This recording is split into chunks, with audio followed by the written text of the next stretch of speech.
Madame, Monsieur, bonjour, bienvenue dans votre édition du 13h. Dans le journal, nous verrons d'abord que la France entre à son tour dans la tourmente de la crise. Plusieurs indices deviennent inquiétants. Nous en parlerons avec Valérie Lerouge. L'Europe nous demande un nouveau plan de rigueur pour 2013. Nous serons en duplex de Bruxelles avec François Baudonnet et notre invité, l'économiste Philippe de Sertine, est sur ce plateau. Que se passe-t-il sur les marchés après la Grèce et l'Italie? La France est-elle la nouvelle cible désignée? Depuis hier, plusieurs indices sont passés au rouge. Rien n'y fait. Malgré la démission de Georges Papandréou ou de Silvio Berlusconi, les indices restent très fébriles. Manifestement, le risque de contagion se rapproche. Yves Zinca. Hier, c'était une chute sévère. Aujourd'hui, les marchés boursiers ne savent plus où ils en sont. Ce matin, les bourses européennes ouvrent toutes dans le rouge. Paris, moins 1,2%. Francfort, Londres et Milan, également en baisse. 3 heures plus tard, à midi, les bourses remontent légèrement, mais semblent naviguer à vue. Ce matin, les traders allemands n'avaient qu'une explication. Si le marché est tellement volatile, c'est à cause de l'incertitude sur la dette publique italienne. There will be no support from a European rescue package because we don't have the high amount of money. That's why the financial markets are waiting for the new. C'est pourquoi les marchés attendent de voir ce qui se passera après Berlusconi. Mais d'autres spécialistes vont plus loin. L'incertitude porterait en fait sur la santé économique de toute l'Europe. On oublie le problème essentiel qui est aujourd'hui l'absence de croissance dans la zone euro, voire la récession. Or, s'il y a de la récession, il y a derrière donc du chômage, donc des déficits publics qui augmentent et donc de la dette publique qui augmente. Donc rien n'a été résolu et on va continuer comme ça malheureusement sur une très forte volatilité. En fin de matinée, la Commission européenne a justement revu ses prévisions de croissance à la baisse. Une récession n'est pas exclue l'année prochaine. On prévoit une stagnation de la croissance d'ici la fin de l'année. Certains pays membres pourraient rentrer en récession. D'ici à ce soir, la tension sur les marchés ne devrait pas se relâcher. La France en difficulté, on vient de le voir, c'est l'Europe qui sonne l'alerte ce matin, avec des prévisions de croissance bien en dessous de celles annoncées lundi par le gouvernement. Bruxelles va même beaucoup plus loin. Nous retrouvons sur place notre correspondant François Baudonnet. François, bonjour. L'Europe demande à la France un autre plan de rigueur pour 2013. Oui, alors disons que la Commission européenne n'est pas aussi autoritaire, pas aussi directe que ça, mais ça revient au même et on comprend pourquoi, Élise, grâce à 2 chiffres seulement. D'abord, la France s'est engagée à ce que dans 2 ans, en 2013 donc, notre déficit soit de 3%. Ce matin, la Commission européenne a prévu qu'il serait bien plus élevé à 5,1%. En clair, l'Europe ne croit pas aux promesses du gouvernement français. On a envie de dire encore une fois, parce que c'est toujours la même chose, la Commission reconnaît quand même que la France fait des efforts. Et d'ailleurs, ce matin, on a compris à mi-mot dans la bouche du commissaire Olli Rehn que nous aurions frôlé la sanction si François Fillon n'avait pas annoncé un nouveau plan d'économie lundi dernier. Donc en clair, l'élève français fait des efforts, mais il doit mieux faire, et cela devrait se traduire par un autre plan, et évidemment, Élise, le plus tôt serait le mieux. François Baudonnet en duplex de Bruxelles. Merci à vous François. Alors pourquoi le risque de contagion est-il bien réel? Valérie Lerouge, notre spécialiste économie, nous a rejoint sur ce plateau. Valérie, bonjour. Il y a plusieurs chiffres aujourd'hui qui sont inquiétants pour notre économie.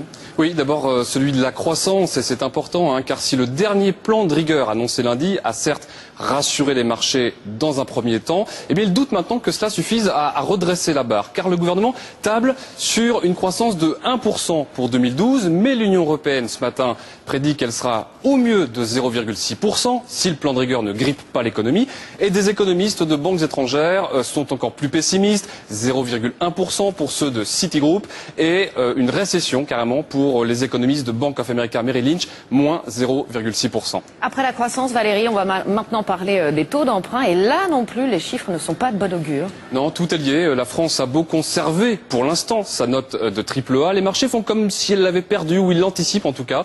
Résultat, les taux d'intérêt auxquels peut emprunter notre pays augmentent, et ceux de l'Allemagne diminuent, car Berlin fait un peu office de valeur refuge. Regardez ces 2 courbes, en jaune la France, en rouge l'Allemagne. Le taux était à peu près identique en 2008. Aujourd'hui, l'écart se creuse. La France peut emprunter à 3,32% ce matin. L'Allemagne à 1,76%. Les banques françaises aussi sont dans l'œil du cyclone. Expliquez-nous pourquoi, Valérie. Parce qu'elles détiennent de la dette italienne. Et si elles parviennent à effacer des créances grecques, ce sera autrement plus douloureux si l'Italie fait défaut. Rome cumule aujourd'hui 1900 milliards d'euros de dette. C'est 5 fois plus que la Grèce, 350 milliards d'euros. Et 1900 milliards, eh bien, ni la BCE, ni le FMI, ni le Fonds de sauvetage européen, le fameux, ne pourront l'absorber. Merci à vous Valérie pour toutes ces explications. François Fillon n'a pas encore réagi aux nouvelles injonctions de Bruxelles. Mais ce matin, le Premier ministre est revenu sur le plan de rigueur qu'il a annoncé lundi. Il était à l'Assemblée nationale à l'occasion des 10 ans de la mise en place de la loi de finances. Pour lui, la chasse au déficit est la priorité pour la campagne de 2012. On l'écoute. Le déficit, la dette, c'est en quelque sorte la drogue des États qui ont peur de se moderniser.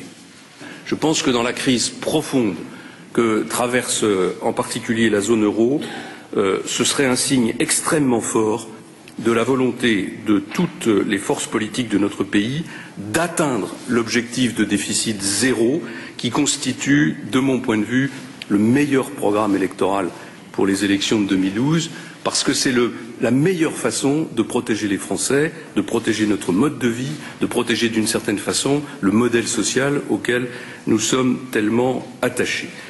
Invité du Trésor de France de Philippe de Sertine, bonjour et merci d'être avec nous. Vous êtes professeur à l'Université Paris X et directeur de l'Institut de Haute Finance. Franchement, que faut-il penser de ces chiffres? La France est-elle entrée aujourd'hui à son tour dans l'œil du cyclone? Oui, la France est dans l'œil du cyclone. En réalité, elle l'était déjà. Mais il est évident qu'aujourd'hui, les chiffres, notamment sur la croissance que l'on évoquait, et effectivement le pessimisme est de rigueur aujourd'hui pour la zone euro, mais spécialement pour la France, signifie qu'il sera très difficile de rester dans les objectifs qui ont été assignés et par le gouvernement et par l'Union européenne, on va dire, dans l'année qui vient. On a l'impression qu'on est dans un cercle vicieux. Plus on augmente nos taux d'intérêt, plus on doit rembourser, plus la dette se creuse. Qu'est-ce que ça veut dire? Les marchés sont sans pitié? Non, ça signifie que nous avons véritablement aujourd'hui à regarder la réalité en face. L'ensemble de la zone euro a un excès de dette publique. La France en fait partie. Ça n'est pas le plus malade, mais c'est l'un des malades. Or, c'est aussi l'un de ceux qui est sollicité pour résoudre la situation. Donc ça veut dire quoi? Ça veut dire qu'il va falloir, et je voudrais reprendre peut-être l'expression de Dominique Strauss-Kahn quand on l'écoutait encore un petit peu, quand il avait dit il va falloir prendre la perte. Prendre la perte, ça veut dire faire probablement pour tous les pays européens ce que l'on a fait pour la Grèce, effacer une partie de la dette. Effacer une partie de la dette. Ça va être douloureux, ça, j'imagine. Ça va être douloureux, ça veut dire qu'il y a des acteurs économiques qui vont devoir intégrer cette perte à l'intérieur de leur fonctionnement. Effectivement que ça va être très très difficile. Et on a l'impression que rien n'y fait au niveau politique. En tout cas, plusieurs chefs de gouvernement, on l'a vu, ont été contraints à la démission en Europe ces derniers temps. La crise s'accentue encore. Pourquoi la politique n'a plus la main? Attention, la politique peut reprendre la main dans la mesure où elle prend des décisions. Ce que l'on voit aujourd'hui, c'est qu'effectivement des gouvernements tombent, mais pas de nouveaux gouvernements apparaissent. Il y a de l'incertitude. Avec une incertitude. Aujourd'hui, on est dans l'incertitude. Et lorsque nous avons un certain nombre de problèmes, on voit, et malheureusement c'est le cas aussi en France, et par le gouvernement et d'ailleurs par l'opposition, on est dans l'action-réaction. On ne fait que répondre, par exemple, à une révision de croissance en ne faisant pas plus de plans que ce que l'on pourrait exiger ou ce que l'on pourrait attendre. Il y a quelques instants, Jacques Attali, vous avez parlé de la contagion avec donc l'Espagne, avec l'Italie. Vous avez juste évoqué le cas de la France. Donc pour vous, la situation de la France est aussi dramatique? Oui, j'ai dit en mois de juillet que le triple A de la France était menacé, mais il est plus menacé, il n'existe plus. Il suffit de regarder les différences de taux entre la France et l'Allemagne, ce qu'on appelle les spreads. La France est notée BB+, enfin 3B+. Voilà. C'est la réalité des marchés. Alors que l'agence de notation le confirme ou pas, c'est purement une question de pudeur ou d'impudeur politique. Donc nous sommes en effet dans une situation extrêmement grave. La situation française est très grave. Je dis depuis très longtemps que tout se jugerait sur le budget 2012, et le budget 2012 a été laxiste en termes d'économie de dépenses et de recettes.